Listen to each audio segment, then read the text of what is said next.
Good morning, world. Good morning, Quara. Good morning, Elon. It's a beautiful, beautiful Monday morning today, the 10th of February 2025, and you're listening to Emirates Radio.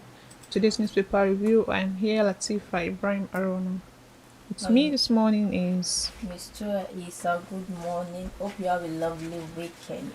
Welcome to today's newspaper review on Emirates Radio. yeah. On the newspaper we have this morning are the leadership newspaper, the Punch newspaper, online Royal newspaper, the Daily Trust, Daily Post newspaper. So come on this beautiful journey with us this morning.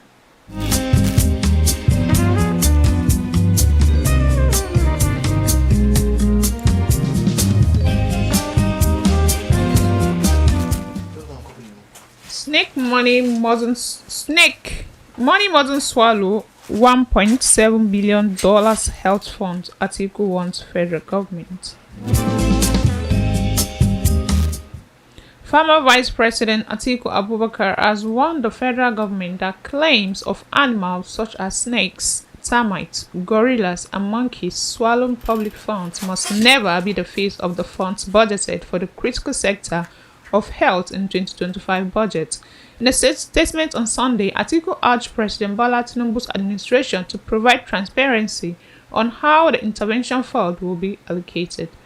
The former vice president emphasized the importance of accountability, stressing that every kobo must be properly utilized to strengthen the Nigerian healthcare system. And on Daily Post, Nigeria's economic future at risk without investment in local scale.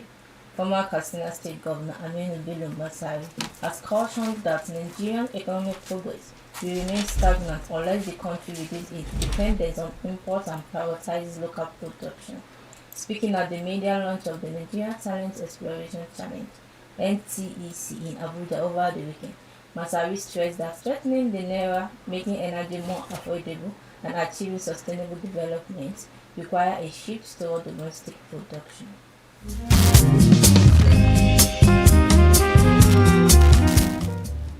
Still on the Punch newspaper this morning, 12-year basic education, federal government meets NUT principals on Wednesday. The federal government is set to meet with the Nigerian Union of Teachers and All Nigerian Confederation of Principals of Secondary Schools on Wednesday to discuss a proposal by the Minister of Education, Mr. Tunji Alausa, to extend basic education to 12 years. The proposal, which aims to integrate junior and secondary school education into a single continuous program, has sparked mixed reaction among education stakeholders, with calls for careful deliberation before any decision is made. And on Punch newspaper, 7,000 minimum wage state salaries rise by 90% to 3.8 trillion.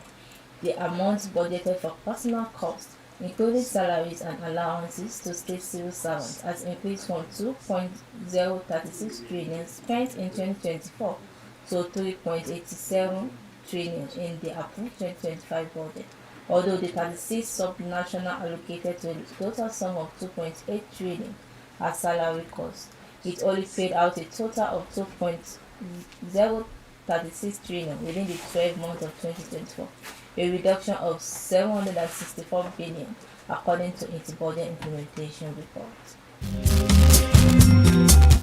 Still on the Punch newspaper, Kwankwaso wooing Areweshala to get Southwest votes, Kwankwasiya chieftain. Emerging information has suggested that last Saturday's meeting between former Minister of Interior Rafiu Areweshala and the national leader of the New Nigerian People's Party, Senator Rabiu Kwankwaso, may have been a strategic move by Kwankwaso to assess its political options in the Southwest ahead of 2027 election. The two political heavyweights held a closed-door meeting at Areweshala's residence in Lagos. While details of their discussion were not made public, the encounter has fueled speculation about a possible coalition or alignment. On Punch newspaper, stakeholders worry as Nigeria spends 18 trillion on crude production annually. Nigeria spends not less than 1.57 trillion on crude oil production monthly, translating to about 18 trillion annually, a development which industry operators describe as too high. Data collected from different sources, including the Nigeria Upstream Petroleum Regulatory Commission, indicated that the minimum any oil producer spend in extracting a barrel of crude oil in Nigeria is about $25. The country average crude production stands at 1.4 million barrels per day, which means about 35 million is spent daily to produce crude oil. ICYMI civil servants get February 17th deadline for verification. Federal civil servants have been given February 17, 2025 deadline for identity verification as the government moves to weed out ghost workers. This was contained in a memo by the Office of the Accountant General of the Federation and cited by our correspondent on Saturday. Civil servants are expected to verify their identities on the portal of the Integrated Payroll and Personal Information System amid the planned stoppage of salary and other sanctions of ghost workers. Our correspondent gathered that civil servants had been in haste to generate their taxpayers' identification number to meet the deadlines. And still on Punch newspaper, Rivers community deserted as courts kill 19 residents.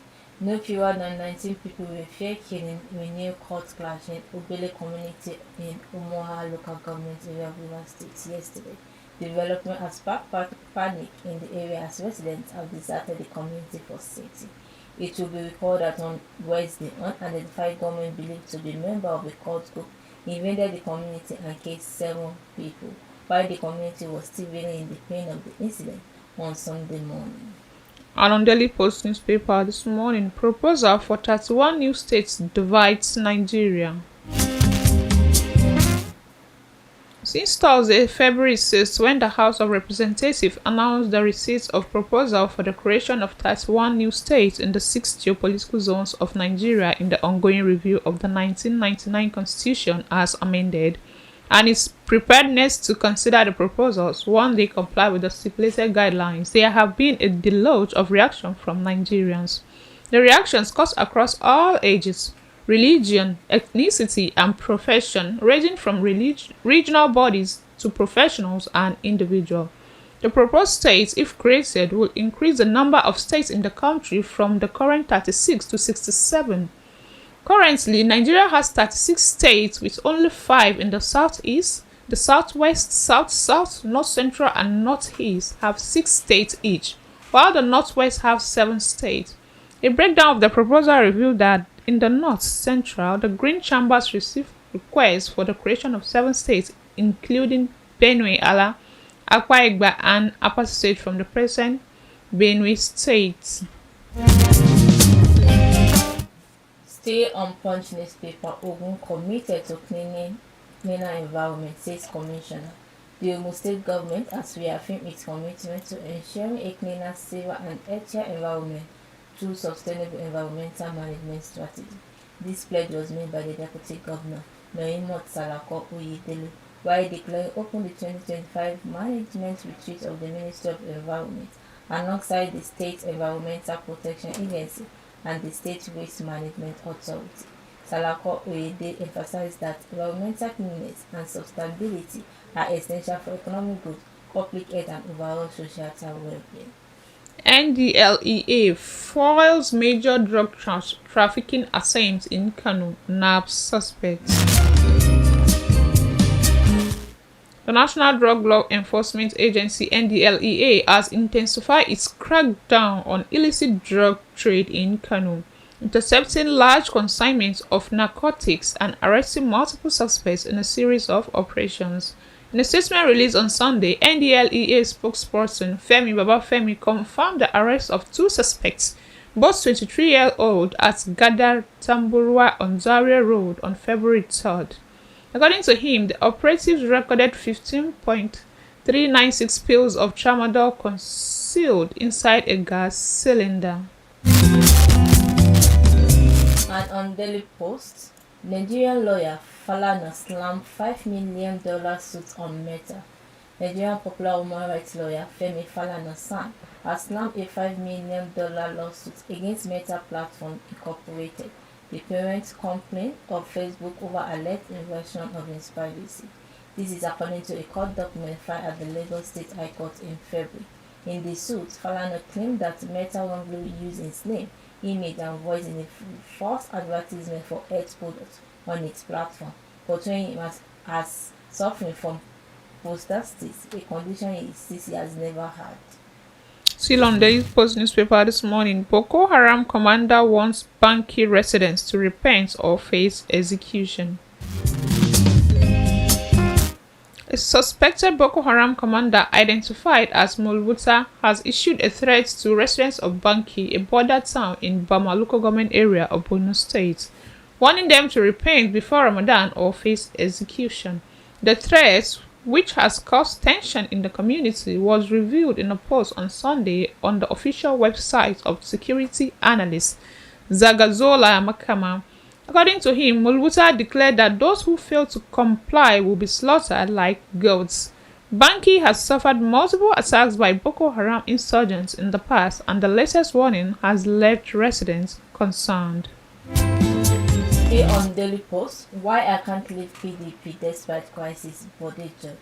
A former deputy national chairman of the People Democratic Party (PDP), Bode George, has vowed that he will never leave the party. Bode George spoke in an interview with Newsmail yesterday. Bode George, while reacting to the leadership crisis in the party and how some old members are leaving the party citing internal wrongdoings, George said that the present problem in PDP will be resolved and that the party will get stronger. Along Daily Trust on today's newspaper review, we have Sanwo-Olu, Tinubu, OBJ orders pay tributes to Wigwe at 1-year remembrance. Governor Babajide Sanwo-Olu of Lagos State has paid glowing tributes to the late Group Managing Director of Access Holdings, Hubert Wigwe. Sanwo-Olu gave their tribute during the first-year memorial service in honor of Wigwe, his wife Doreen, and son Chizzy, organized by Access Holdings. The trio lost their lives alongside the former chairman of the Nigerian Exchange Group, Bimbo Ogunbanjo, in an helicopter crash on February 9, 2024 in the United States. A year after their deaths, friends, colleagues, and loved ones converged in Lagos for a memorial service held at Eco Conventional Center, Eco Hotels. And on Vanguard, court uphold FCCPC power to investigate telecom firm. The Federal High Court in Lagos has ruled in favor of the Federal Competition and Consumer Protection Commission (FCCPC) in a legal dispute involving a telecom firm, affirming the Commission regulatory authority over competition and consumer protection in the telecommunications sector. The Director of Corporate Affairs at the FCCPC, Odeje Indago, in a statement described the ruling as a significant affirmation of the Commission's statutory mandate. Still on Daily Trust newspaper this morning, Ramadan, Sokoto to create feeding centers for destitutes. The Sokoto state government has announced plans to create additional Ramadan feeding centers for destitutes in the state. This was disclosed by Governor Ahmed Ali while commissioning the remodeled Rugad Wauru Jumat mosque in the state at the weekend. He said preparations are in top gear for the commencement of the 2025 Ramadan feeding program in the state. We are determined to expand our feeding centers to areas where they don't exist for the benefits of the needy, the vulnerable, and the less privileged persons in the state. We are also working to improve the quality of food served in the centers, he assured. Aliyu noted that his administration had so far renovated and constructed several mosques and Islamia schools. Today on Vanguard, energy experts urge Tinubu to end petrol imports, prioritize local refinery. Energy expert Dan Kule has warned that the continued importation of petrol and diesel by the Nigerian National Petroleum Corporation (NNPC) Limited and certain marketers, despite the Dangote petroleum refinery capacity to meet domestic demand, is a disservice to the country. Recent reports indicate that NNPC oil marketer spent 5.5 trillion naira on petrol, diesel, and importation in few months. Still on Daily Trust newspaper this morning, it is not my job to reconcile my father with Governor Sani El-Rufai's son. Bello, son of former governor of Kaduna State, Malam Nasir El-Rufai, has said it is not my job to mediate the disputes between his father and Ubasani, the incumbent governor of the state. Bello, who represents Kaduna North Federal Constituency at the National Assembly, stated this in an interview with the BBC Hausa at the weekend. Recent political developments in the state have shown that El-Rufai and Governor Sani are at loggerheads. In June 2024, the Kaduna State House of Assembly recommended the probe of El-Rufai over allegations of public funds diversion and money laundering. But speaking during the interview, Bello said, "None of them, Sani and El-Rufai, told me anything about the conflicts. I just realized that it is over now." Asked if he could reconcile his father with Sani, Bello replied, "It is not my job. My job is to focus on helping the people of Kaduna North constituency." Responding to a question on whether his father's administration should be probed, Bello said it is not a bad thing to investigate, but it should be done with clear intention and not to humiliate anyone or because someone has offended you. On Daily Post, successful leader must step on toes, says Obasanjo. Former President Olusegun Obasanjo has said that no leader can achieve success without stepping on toes. Obasanjo stated this yesterday while playing host to Dr. Dayo Izwe, the new chairman, Board of Management of Federal Medical Center Idiaba, Abeokuta. The familiarization courtesy visit at the Center Medical Director, Professor Adewale Musa Oluma, member of his management team. The former president charged the new chairman to brace up for the challenges ahead and be ready to step on toes if necessary. Still on Daily Trust newspaper this morning, teachers collapse as FCT council chairs fail to implement minimum wage. Some primary school teachers under the local education authority in some area councils reportedly collapsed last week when they received their January salary and discovered that it does not reflect the new minimum wage of 70,000 naira. Abuja Metro reliably gathered that the affected teachers, some of whom had incurred debts and hoped to pay back of the debt when the implementation of the new wage starts, were disappointed when they received the old amount in the January salary, contrary to the promise made by the representative council chairman. It was learned that all the primary school teachers across the 6 area councils received an alert of old salary for January 2025. A teacher, Muazzez Abdul Karim, said it was quite unfortunate that the primary school teachers were still paid the old salary despite the promises made by the council chairman. Stay on Daily Post, Saudi Arabia slammed visa restriction on Nigeria, 13 other countries. Saudi Arabia has restricted Nigeria and 13 other countries to single entry visas limited to 30 days. The changes apply to tourists, business travelers and those visiting family members, but exclude applicants for Hajj, Umrah, diplomatic or residency visa. Beyond Nigeria, the affected nations are Algeria, Bangladesh, Egypt, Ethiopia and others. Explaining the rotation for the new regulation, Saudi Arabia started the misuse of multiple entry visas as a key reason for the policy shifts. You're also listening to newspaper review on Emirates Radio and still on Punch newspaper, on Leadership newspaper this morning. I swear to God, Binani won 2023 Adamawa gubernatorial poll, dismissed Rec. Ari insists. Dismissed resident electoral commissioner of Adamawa State, Barrister Hudu Ari, has reaffirmed his claim that Senator Aisha Binani, candidate of the All Progressive Congress in the 2023 gubernatorial election, was the rightful winner of the poll. He defended his stance by swearing with the name of God, insisting that his actions during the exercise were based on truth and evidence. Addressing journalists at his private residence in Bauchi State on Saturday, Barrister Ari insisted that he possessed documentary evidence proving that Binani defeated the incumbent governor Umar Ahmad Fintiri of the People's Democratic Party. Ari was suspended in 2023 and eventually dismissed following National Assembly's approval of his sack last week. Expressed frustration that his evidence of election irregularities was disregarded by both the Independent National Electoral Commission and the Adamawa State Governorship Election Petition Tribunal. And still on Punch newspaper, 28 migrants found dead in Libya, 76 freed from torture. Investigators have discovered the bodies of 28 migrants next to a detention facility in the desert in southern Libya.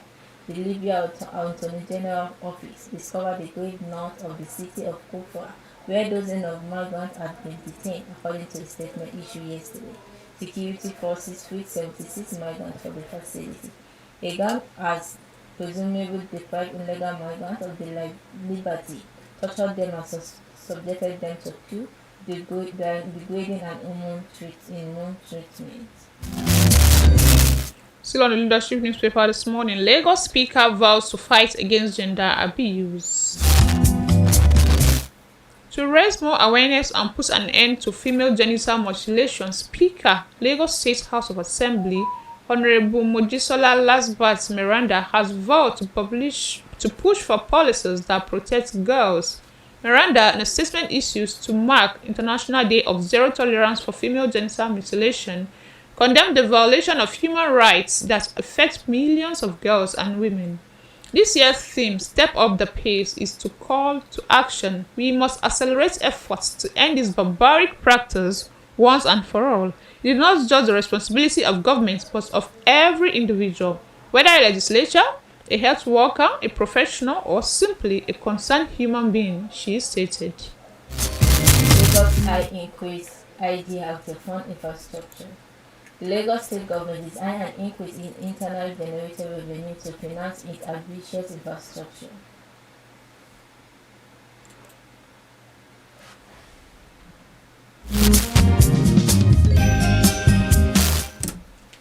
Still on the leadership newspaper this morning, Vigilante member strangles pregnant lover to death.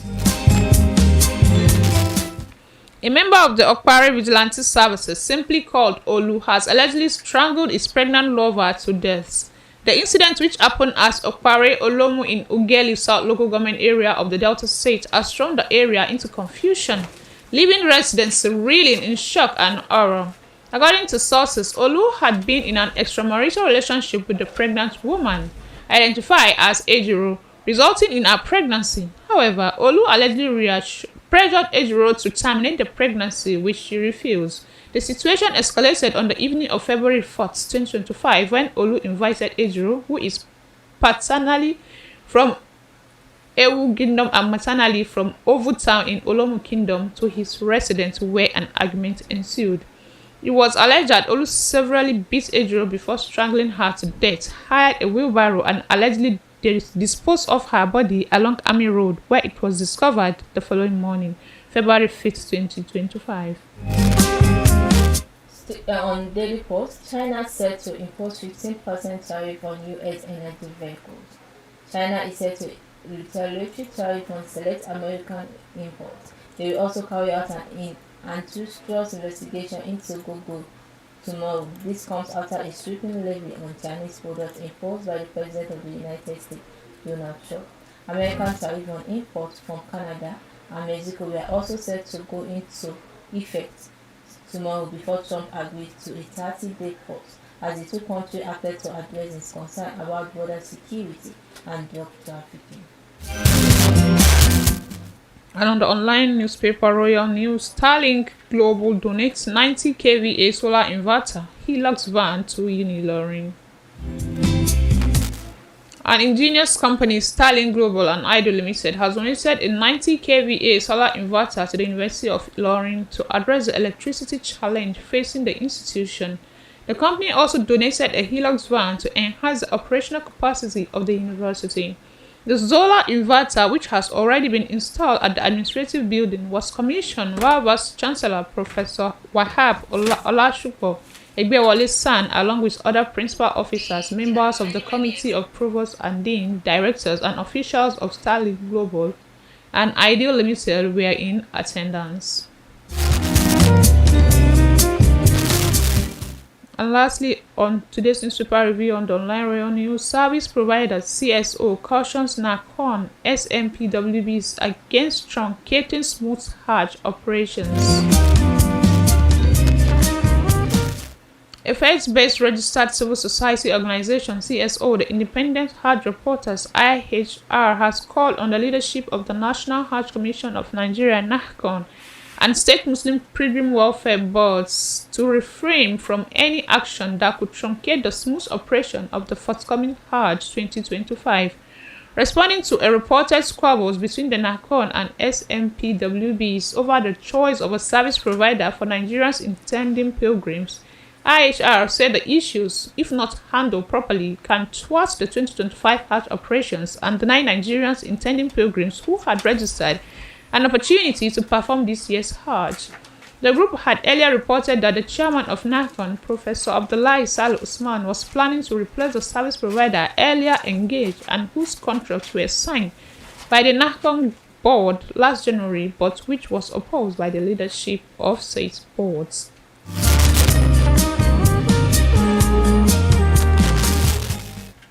And that brings us to the end of today's newspaper review on Emirates Radio. Thank you for listening and have an amazing week. I am Latifah Ibrahim Arowona.